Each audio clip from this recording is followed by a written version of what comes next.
Ganito kalaki ang itsura ng 500 milyong piso na ninakaw ng mga korap na politiko. Ganito kalaki ang itsura ng 250 million. 100 milyon to? Ngayon lang ako nakakita ng ganito kadaming pera. Ganito kalaki ang itsura ng 50 million pesos. Ganito pala ang itsura ng 10 milyon na ninakaw ng mga kurap na politiko? Ganito kalaki ang itsura ng 1 milyong piso ninakaw na isang kurap na politiko. Balita ko, pati mga classroom ginawa niyo ng negosyo. Alam niyo ba na ang 1 milyon na to kayang bumili ng 850 pieces na upuan para sana sa aming mga estudyante at kaya nitong punuin ng halos 30 na classroom sa iba't ibang eskwelahan? Diba sabi niyo, kabataan ng pag-asa ng bayan? Pero bakit pati pondo ng edukasyon, pinoporsyentohan niyo? Porkit ba yung mga anak niyo sa private school nag-aaral, kaya sa amin wala kayong pakialam? Ilang henerasyon pa ang nanakawan niyo ng kinabukasan?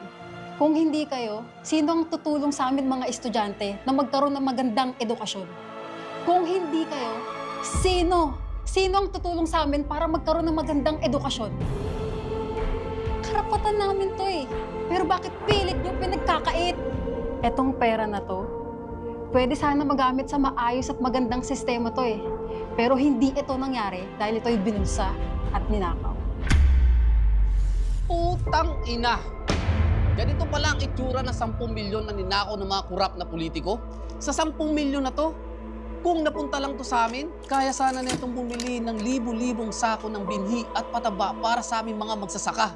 Mga butil na sana'y itinanim na palay at naging kanin sa pagkainan ng bawat pamilya natin. Kayang-kaya na sana nitong bumili ng daang-daang makinarya at sistemang patubig. Dugot pawis ang puhunan namin dito, pero kayong mga buayang nakaupo, kayo ang nakikinabang sa pera ng bayan. Imbis na umasenso, baon na kami sa utang. Hindi naman kami tamad eh. Pero paano kami uunlad? Kung paulit-ulit nyo kaming ninanakawan? Ganito kalaki ang itsura ng 50 million pesos na ninakaw ng mga korap na politiko.